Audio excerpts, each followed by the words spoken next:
ry tompoko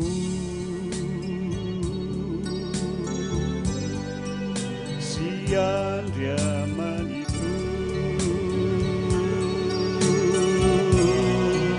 ianao no asandrato ary ianandratako izany fanaiko ianao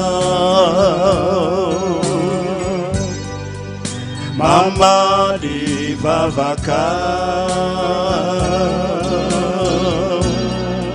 sy mamelona indra